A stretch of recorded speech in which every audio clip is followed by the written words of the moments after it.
advertencia que solo pueden ser escuchados por niñas, niños y adolescentes bajo la supervisión de sus madres, padres, representantes o responsables. Informe RCR presenta Titulares de la Mañana con Pedro García Otero.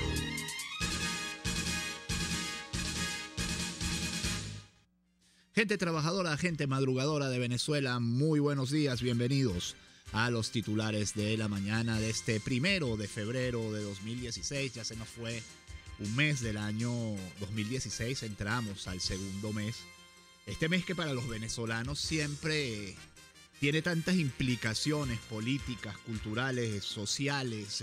Febrero, un mes de grandes crisis políticas en Venezuela. Este febrero pareciera que no va a ser la excepción y arranca el mes con montones de rumores, montones de informaciones no confirmadas. Se habla por allí, el exdiputado Wilmer Azuaje habla de la renuncia de Adán Chávez a la gobernación de Barinas. Eso hasta ahora no solo es que no ha sido confirmado, sino que el fin de semana fue desmentido por el equipo del propio gobernador. Pero bueno, arranca el mes con muchos rumores y con una profunda crisis económica, una profunda crisis social. Reciban el saludo de Jaime Nestares en la dirección general de la estación, de Javier Pereira Díaz en la gerencia de información y opinión, de Claudia Camperos en la gerencia de producción, de Lady Mar de Andrade, Marilia García, Yureana Villarreal y Leonel Espinosa en la producción, de Jackson Vargas en la coordinación de información, de Pablo Rondón en los controles y de quien les habla Pedro García Otero, @PedroGarciaO en la red social Twitter y en Periscope, donde ya nos estamos viendo. Todos juntos, ustedes y nosotros, @PrensaRCR, @RCR750, porque lo bueno une. Este programa puede ser escuchado y visto en la www.rcr.tv, en la www.telenavegante.net y dentro de un rato en las páginas Aycaracha, Tuguarapo, en Venezuela 1 y Venezuela al Punto, que gentilmente lo reproducen. Es retransmitido por Radio Cristiana 21 FM en Valera, Estado Trujillo. Hablábamos de que el país arranca con una crisis social y una crisis económica el segundo mes del año, pero por supuesto esta es una crisis que tiene su incidencia en el sector político. Por allí, pues, ustedes escuchaban a Chugo Torrealba en las Fuerzas de la Unión y cómo él hablaba de que hay que construir, pues, una salida política a esta crisis que estamos viviendo. Pero la situación del país es tan grave que uno arranca el lunes y puede ver titulares como este en la prensa regional, que es el titular que elegimos para abrir esta edición de Titulares de la Mañana. Nos dice La Voz, el diario de Guarenas, que fallece la primera persona con Zika en Anzoátegui. En el estado de Anzoátegui se registró la primera muerte como consecuencia del virus Zika, de acuerdo a lo informado por el director de salud, Eduardo Martínez, en esa entidad. Nos dice que la persona que falleció, que era una dama, presentó síntomas parecidos a los del dengue y la chikungunya. El periódico venezolano nos dice que en el estado de Anzoátegui se registró la primera muerte como consecuencia del virus Zika, de acuerdo a lo informado por el director de salud, Eduardo Martínez. La paciente estaba recluida en el hospital Luis Racetti, vivía en Barcelona y al acudir al centro asistencial presentó los síntomas de la enfermedad parecida al dengue y a la chikungunya. Nos dice además que hasta esta semana la Dirección de Epidemiología había informado que se han elaborado unas 80 pruebas a personas con cuadros febriles, erupciones, fiebre y dolores en todo el cuerpo. Martínez, al referir el fallecimiento de la dama, indicó que en el hospital Racetti se encuentran recluidos en la unidad de cuidados intensivos 8 pacientes a quienes se les está dando la debida atención. Sin embargo, esta misma semana el médico Carlos Cova, coordinador de salud de Voluntad Popular, dijo a la prensa que no había medicamentos para atender estos casos en la región. El director de Salud AS precisó que la inmunoglobulina llegó a Caracas para ser reenviada a las regiones para tratar a personas menores de 40 años, pero para los de más edad está la planta aféresis que se halla totalmente activa, con la cual se aplica plasmaféresis para combatir el mal. De la misma región, el diario El Tiempo de Puerto La Cruz nos dice que falla de insumos tiene en vilo a enfermos con Guillain-Barré. Los familiares de pacientes con complicaciones neurológicas a causa del Zika y que están recluidos en hospitales y clínicas de la entidad anzoatiguense viven a diario un martirio para hallar la inmunoglobulina, uno de los tratamientos necesarios. Estamos en una situación de agonía, ya no sabemos qué hacer, contó Vanessa Morales, nieta de América Romero, de 86 años, quien está internada en Puerto La Cruz. En el Luis Racetti de Barcelona hay 8 personas con el cuadro, otras 7 en el Tigre y una en Anaco. La situación del Zika, de la cual el gobierno, por cierto, hace, como decía aquel personaje comiquitas, Leoncio el León, hace mutis por el foro, dice huyamos por la derecha, de la cual no habla. La situación del Zika, mientras uno ve en Brasil que se habla de que el ejército va a combatir el Zika, uno ve la extraordinaria preocupación que hay en todo el continente con el tema del Zika. Bueno, en Venezuela tranquilos y sin nervios, como ya pasó con la chikungunya y como antes que eso pasó con el dengue. Bueno, mientras tanto, pues la gente está sufriendo y la gente está muriendo de la enfermedad. El Nacional, en el ángulo de los presos políticos, nos dice que funcionarios del SEBIN detuvieron a Vilca Fernández en Mérida. La semana pasada, unos funcionarios intentaron detener al dirigente estudiantil porque tenía un supuesto mandato de conducción de la Fiscalía 20 Nacional, es decir, la obligación de comparecer ante la justicia en calidad de testigo. Sin embargo, el abogado Alonso Medina Roa explicó que esto quedó sin efecto cuando Fernández acudió a la Fiscalía el 15 de diciembre. El dirigente estudiantil Vilca Fernández fue detenido en Mérida por funcionarios del SEBIN cuando se encontraba con Eloy Araujo, secretario general del FCU-ULA, en las adyacencias de la residencia Mayella. Se desconocen los motivos. El también ex candidato a diputado fue trasladado a la sede del SEBIN en Mérida. La semana pasada, unos efectivos intentaron aprehender al dirigente estudiantil de la Universidad de los Andes debido a que supuestamente tenía un mandato de conducción. El abogado Alonso Medina Roa dijo que esto quedó sin efecto cuando el también ex candidato a diputado asistió a la fiscalía en diciembre. Lo cierto es que pocas horas antes, Vilca Fernández, un joven que pues ha tenido su ración de problemas con el gobierno, enviaba un tuit muy crítico hacia la figura de Diosdado Cabello. Ahora se encuentra detenido, pues, un nuevo detenido político en el país. 2001 nos dice que el cardenal Urosa Sabino pide medidas humanitarias para Laidet Salazar. El arzobispo de Caracas, cardenal Jorge Urosa Sabino, requiere a las autoridades del país se puede evitar un desenlace fatal por el delicado estado de salud de la capitana de la Fuerza Aérea, Laidet Salazar. Tenemos en Venezuela el problema de las cárceles, que es muy inhumano, pero también tenemos la situación de algunos presos especiales, como el caso de la capitana de la Fuerza Aérea, Laidet Salazar, quien ha visto muy quebrantada su salud y está en una situación sumamente delicada y que amerita una medida humanitaria, afirmó en la petición que el arzobispo de Caracas, cardenal Jorge Urosa Sabino, dirigió a las autoridades civiles y militares del país la tarde del 30 de enero al concluir una misa que presidió con motivo de la clausura del año de vida consagrada en esta ciudad. Me sumo a todas las personas que están solicitando una medida humanitaria para la capitana Laidet Salazar en función de que ella pueda restablecer su salud y Dios mediante también pueda comprobar su inocencia, dijo el cardenal Urosa Sabino.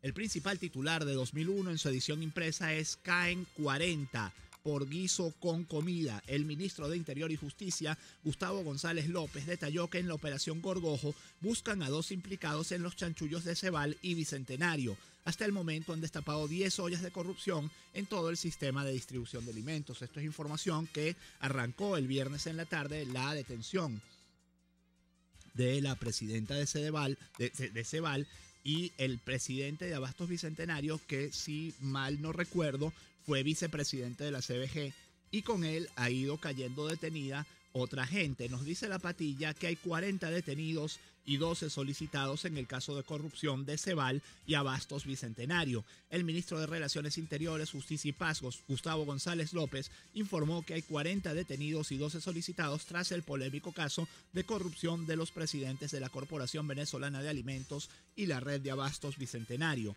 En una rueda de prensa, González López recordó la aprehensión que tuvo lugar en días pasados de Hebert Aguilar, quien se desempeñaba como presidente de Cebal, es el que yo le digo que era vicepresidente de la CBG, y Bárbara González, quien también era presidenta de la Red de Abastos Bicentenario. Con estos funcionarios también se encuentra detenida Bárbara Figueroa, encargada de desempeñar el cargo de administradora de Cebal. Este movimiento del gobierno nacional, denominado Operación Gorgojo, contó con una serie de allanamientos e investigaciones que permitieron dar con pruebas suficientes para imputarse el delito de peculado. Corrupción con la comida es una corrupción que es doblemente o triplemente criminal, porque dada la situación en el país, que alguien haga corrupción con la comida, pues es completamente, pues ya les digo, criminal, delincuencial. Ahora, ¿hasta dónde esto trata de tapar la verdadera corrupción que hay en el país? Bueno, sacrificamos unos peones para no sacrificar a los alfiles, ni a las reinas, ni a las torres, ¿no? Hablando en términos ajedrecísticos. Voy a reproducirles un tuit de Dignora Hernández. Ella es diputada de lista a la Asamblea Nacional por la MUD y dirigente nacional de Cuentas Claras. Ella dice en un tuit que el alcalde del municipio Bruzual de Yaracuy emitió un decreto que prohibió a los municipios vecinos comprar comida en el mismo. Venta según el registro electoral. El tuit, si esto es así, es realmente preocupante que un alcalde se arrogue la facultad de decir que los alcaldes de los municipios vecinos no pueden comprar en ese municipio. Es una cosa, además, absolutamente loca. O sea, vivimos en un país donde hay libertad de movimiento, libertad de... O sea, este tipo se está violando la Constitución del artículo 1 al 380 y pico, que eso, o sea, se está violando todos los artículos de la Constitución. Si eso es verdad, si eso es así, que no tenemos por qué dudar de la palabra de Dignora, porque es una diputada que ha hecho una carrera política, pues... realmente brillante. Del Universal nos dice el principal titular que el ministro Castro Soteldo se está revisando situación de los fondos expropiados. Con estos titulares me voy a ir a la pausa. En opinión del titular de Producción Agrícola y Tierras, Wilmar Castro Soteldo, las redes de distribución y comercialización de alimentos que realizan el menor esfuerzo en la cadena productiva a nivel nacional encarecen los rubros básicos que debería recibir el pueblo más baratos. Anunció que todos los fondos expropiados están siendo revisados, algunos en procesos legales, incluyendo Agropatria. El viernes, Castro Soteldo levantó la polémica por unas declaraciones en las que decía que se estaba estudiando devolverle Agropatria a sus legales y legítimos dueños, que eran los de Agroisleña, y eso yo lo comparaba con que alguien te quite un carro, se lo rumbee 4 años, te lo devuelva sin cauchos, todo chocado, sin luces, sin batería, y te diga, oye, vale, arréglamelo ahí para que yo lo siga manejando. Una cosa loca. Hay un comunicado de Agroisleña sobre este tema y voy a tratar de leérselos completo, pero ya nos vamos a la pausa. Nos dice, Agroisleña se pronuncia sobre caso de expropiación y es un comunicado de la Patilla. Dice, en relación con las distintas informaciones que han circulado recientemente sobre el caso de la expropiación del Grupo Agroisleña, consideramos necesario hacer del conocimiento público lo siguiente. El Grupo Agroisleña, conformado por 10 empresas, representa uno de los principales inversionistas españoles en Venezuela. Por más de 52 años apoyó a los pequeños y medianos y grandes productores agrícolas de Venezuela con importantes inversiones en infraestructura, investigación e innovación tecnológica. Como es del conocimiento público, en octubre de 2010, el Ejecutivo Nacional emitió el decreto 7700, que ordenó la expropiación forzosa de los activos del Grupo Agroisleña. Adicionalmente, el Estado ordenó una serie de medidas judiciales y administrativas de ocupación de dichos activos. Además, desde principios de octubre de 2010, las juntas directivas fueron removidas de sus cargos y el Estado designó a nuevos directores para cada una de las 10 empresas. Hasta la presente fecha, los accionistas de las empresas del Grupo Agroisleña esperan el pago de la justa compensación económica por la expropiación de acuerdo con lo establecido en las leyes venezolanas y el Tratado Bilateral de Promoción y Protección de Inversiones existente entre España y Venezuela. Durante el transcurso de esta semana se han difundido informaciones en medios de comunicación relativas al Grupo Agroisleña que han sido emitidas por personas que nunca han sido directores de nuestras empresas. De manera responsable afirmamos que para estimar la inversión requerida para reducir, mejorar, ampliar o corregir el nivel de operatividad de cualquier empresa es imprescindible contar con un equipo técnico que pueda tener acceso a las instalaciones, estados financieros y demás información relevante de las compañías. Nuestro control de las operaciones de las empresas del Grupo Agroisleña se mantuvo únicamente hasta principios del mes de octubre de 2010. Como grupo empresarial somos absolutamente respetuosos y responsables en el manejo de nuestras relaciones institucionales, en particular con los gobiernos de los países donde operamos. Y cierro con una comunicación de Radio Nacional de Venezuela, una nota de Radio Nacional de Venezuela que dice: Agropatria superó cifras de producción y atención de Agroisleña. De acuerdo con los reportes históricos de atención a los usuarios de producción, entre 2010 y 2015 los volúmenes de producción de Agropatria, tomando en cuenta el crecimiento del sector agrícola, vegetal y animal, son mayores, cifras que están auditadas, aseguró el ministro para la Producción Agrícola y Tierras, Wilmar Castro Soteldo. En torno a Agropatria, antes Agroisleña se creó una falsa matriz de opinión, asegurando que estaba en el suelo y no servía para nada, señaló durante una entrevista en el programa José Vicente Hoy que transmite el canal privado Televen. Estos sí son bravos, ¿no? Esto es una nota de Radio Nacional de Venezuela. O sea, Radio Nacional de Venezuela dice que Castro Soteldo dice que Agropatria produce mejor y más que lo que producía Agroisleña. Y entonces, una pregunta así como sencilla, ¿por qué la quieren devolver si esto es así? 6:43 minutos, vamos a la pausa. No puedo leer los mensajes ahorita porque tengo que ir a la pausa, a ver si los puedo leer al regreso. Ya volvemos. Usted escucha Titulares de la Mañana con Pedro García Otero, solo por RCR 750 AM.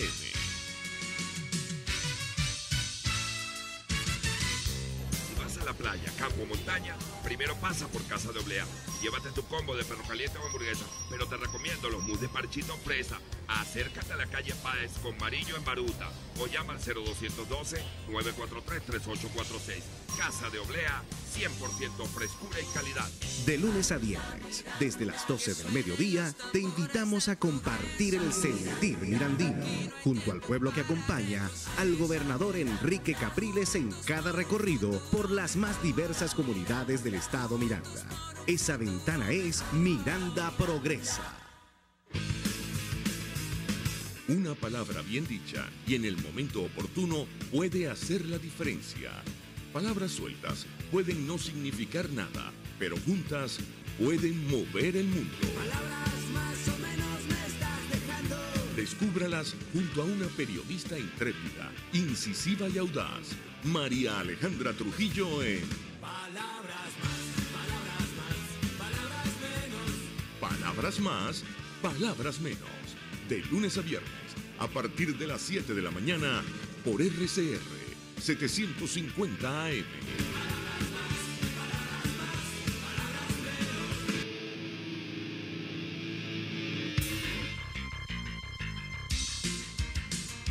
Estás escuchando Titulares de la Mañana con Pedro García Otero, solo por RCR 750 AM.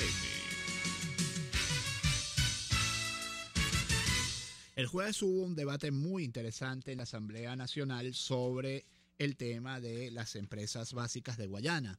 Un debate que no pudimos ver en su totalidad o en buena parte porque el presidente Nicolás Maduro hizo una cadena para divagar durante 2 o 3 horas e impedir de esa manera que los venezolanos nos enteráramos de cómo es la situación de las empresas básicas de Guayana. En todo caso, por ejemplo, podemos decir que en 11 años la producción de aluminio ha caído en 79%, en 7 años la producción de acero decidor ha caído 80%, una cifra similar o más de 80%, y podemos decir que emprendimientos como BHP o como Emprecar, estos emprendimientos que eran del sector privado, parcialmente del sector privado, que luego fueron nacionalizados, están absolutamente en el suelo. Allí participó y dio las cifras principales el diputado José Prat, que es diputado por el Estado Bolívar, miembro de la Comisión de Ciencia, Tecnología e Innovación y coordinador municipal del partido Causa R.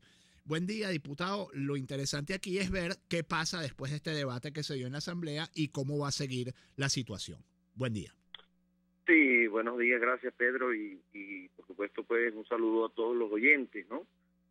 Bueno, sí, ese debate se dio, vamos a decirlo, como el inicio, ¿no? Bueno, en realidad como todo lo que está ocurriendo ahorita en la Asamblea, que es el inicio pues de empezar a plantearle al país los grandes temas, ¿no? Por supuesto ahí se acordó al final del debate, bueno, la creación de esta comisión que se dedique, una comisión especial, pues, ¿no? Que se dedique a ver el tema de las empresas de Guayana. Bueno, por supuesto ya allí se podrá profundizar pues en más detalles, se podrá interpelar a presidentes de empresas, a presidentes de la CBG, ministros, bueno, en fin, ¿no? Ahí ya vendrá un trabajo quizá más minucioso en torno a, bueno, una situación de 17 años, ¿no? Yo el día que me tocó allí intervenir, decía, bueno, imagínate lo que es tener que decir en 10 minutos toda la situación de lo que ha sido la destrucción de todo del emporio industrial de Guayana durante 17 años, decirlo en 10 minutos, ¿no? Porque, por ejemplo, como eso no se pudo ver completo durante la transmisión, después en las redes sociales, bueno, circularon los videos y entonces siempre había gente que le escribía a uno, mira, faltó hablar de Delca, otro por allá, mira, faltó hablar de Carbonorca, mira, faltó hablar de Precar, bueno, en fin, ¿no? Porque, bueno, es eso, ¿no? Tantos años de destrucción y además, bueno, hay que verle la cara a lo que es el emporio industrial de aquí de Guayana, algo que te junta más de 35.000 trabajadores, más, bueno, su familia, 35.000 trabajadores directos, ¿no? Ahora imagínate tú, bueno, los que son trabajadores indirectos, transportistas, bueno, todo aquello, ¿no? Entonces prácticamente pues media ciudad dedicada al trabajo de esas empresas básicas. Entonces, bueno, aquí ha habido de todo, ¿no? Corrupción, ineficiencia, indolencia, bueno, aquí se ha experimentado, mira, aquí se han traído presidentes para esas empresas, bueno, gente que nunca vivió en Guayana, por ejemplo, ¿no? Y entonces, mira, vas a ir para allá para Guayana, de presidente de Benalún, o de presidente de Alcázar, o presidente de la CDG, aquí recordemos el que creo que hoy es alcalde por allá en no sé qué sitio en el estado de Miranda. En Guatire. Ah, bueno, en Guatire, Rodolfo Sanz. Ajá, Rodolfo Sanz. Él aquí lo mandaron de presidente de las empresas básicas, ¿no? Bueno, él venía a enterarse dónde quedaban las empresas básicas. Entonces tú te podrás imaginar una industria tan compleja como esa, venir a aprender primero dónde quedan, qué hacen, cómo lo hacen, y entonces, bueno, cuando por fin aprendes, entonces ¿qué vas a gerenciar? Entonces, bueno, por supuesto el desastre fue descomunal. Entonces, bueno, eso es un poco lo que ocurrió con la industria de Guayana. Ahora, ¿en qué repercute eso, no? Y ahí sí me gustaría ir rapidito. Bueno, fácil, ¿no? Cuando usted no consigue cabilla, ¿no? Usted tiene que imaginarse, bueno, ¿por qué ocurre? Resulta que Sidor produce, o tiene capacidad para producir, mejor dicho, una cantidad impresionante de toneladas de cabillas. Creo que son 38.000 de toneladas de cabillas, tiene capacidad para producir, ¿no? Entonces, por supuesto, no se están produciendo, ¿no? Pero igualmente, el Sidor tiene, para que no se crea que Sidor es simplemente una industria de exportar materia prima. El Sidor agarra lo que es el mineral de hierro, o sea, el que le vende Ferrominera, y lo convierte en prerreducido, ¿no? Que es briqueta, ¿no? Y pella y todo esto, también ellos adentro hacen eso, ellos están haciendo un valor agregado, pero después hacen una transformación en acero, pero eso es el acero líquido. Entonces después que tienen el acero líquido, entonces se van a las distintas producciones que hacen cabillas, hacen alambrón, hacen hojalata, hacen planchones, bueno, hacen una cantidad de productos que a su vez surten a la empresa mediana y pequeña del país. Ahora, Prat, perdone, una pregunta, porque usted habla de lo que era el emporio industrial de Guayana. Me va a perdonar porque ya tiene que ser muy breve, ¿no? Pero usted habla de lo que era el emporio industrial de Guayana, y lo cierto es que Guayana fue, o las empresas básicas de Guayana fueron la herida por la cual se fue buena parte de la riqueza de este país. Ahí se invirtió una cantidad de dinero que nunca dio lo que se esperaba que diera. ¿Por qué hay tanto temor en la MUD, por ejemplo? Y no sé si es una posición que comparte conmigo, y si no, explíqueme por qué, a decir clara y sencillamente que esas empresas lo que hay que hacer es privatizarlas. O sea, porque esas empresas, probado está, Sidor dio mucho mejor resultado como empresa privada que como empresa pública.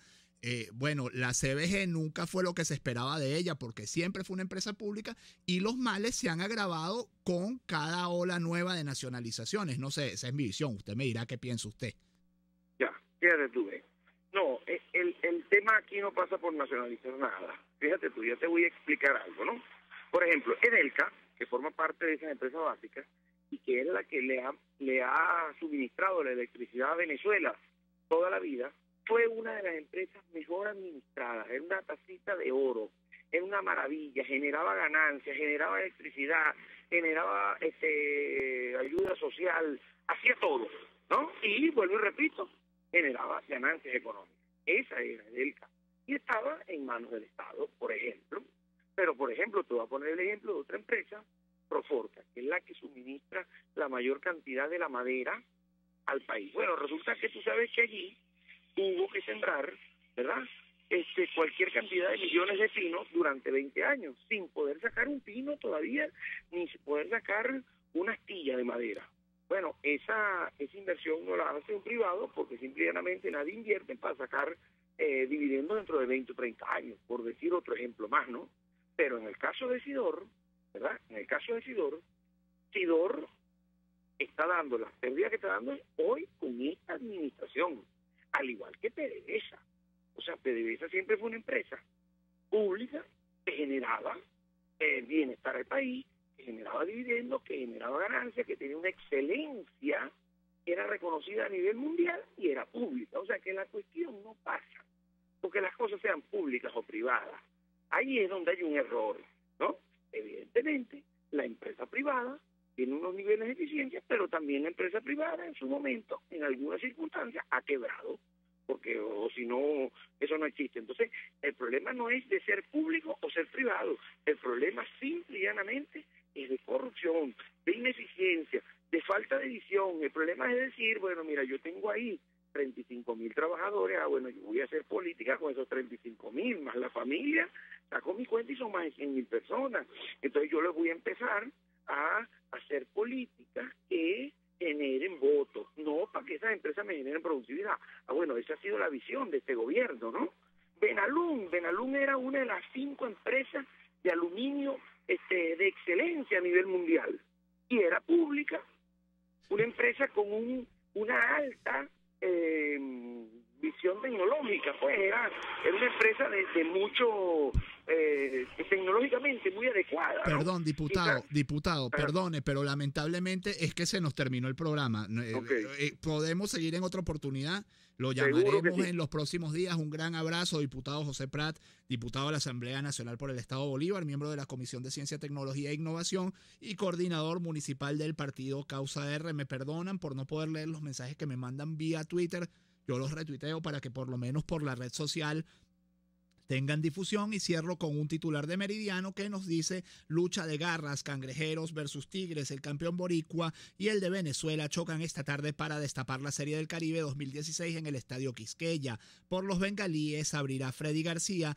quien hará su debut histórico en el Clásico. A segunda hora se verán Venados de México y el local escogido. Además está el cubano Tigres de Ciego Ávila. 6:55, hasta aquí los titulares de la mañana. Que este 1 de febrero, que este día y que este mes sean todo lo que ustedes esperan de él. Chao.